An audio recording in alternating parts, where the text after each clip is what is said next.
This is an example of a self-imposed limit that we end up putting on ourselves based on the fact that we're modeling what we see other people do, but other people have limits that we don't have.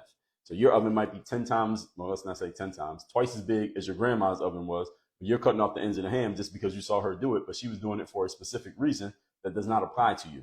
So you have to check the limits that you're putting on yourself that have nothing to do with you. There's a guy named Roger Bannister. He was the first person, famously, he broke the 4 minute mile barrier because for years, people had concluded and decided that it's impossible for anybody to run a mile in 4 minutes or under 4 minutes. It's impossible. Nobody can do it. It's scientifically impossible. No human is that fast. So finally, this kid, Roger Bannister, he wasn't even old. This kid breaks the 4 minute mile. He actually runs a mile in under 4 minutes. And as soon as he did it, even though for years nobody had done it and people had basically decided that they couldn't do it, as soon as he did it, within the next like 3 months, a bunch of people started to break the 4 minute mile and it became a normal thing. And nowadays, you got kids in high school who can run a 4 minute mile like it's nothing.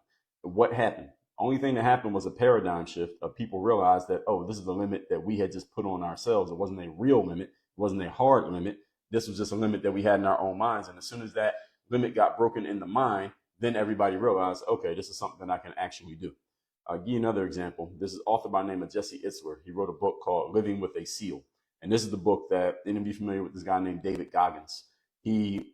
This book introduced David Goggins because the book was called Living with the Seal. He never actually said David's name. He just called him Seal throughout the book. And after that book came out, people liked it so much, they wanted to know who the Seal was. And then they start interviewing David Goggins and people started liking him. And then he became who he is. And some people, sometimes when I'm out, I get some people say, oh, I thought you were David Goggins, or anybody ever tell you like David Goggins? I look better than David Goggins, so please don't anybody compare me to David Goggins. Shout out to David Goggins, but please, I look a lot better than him.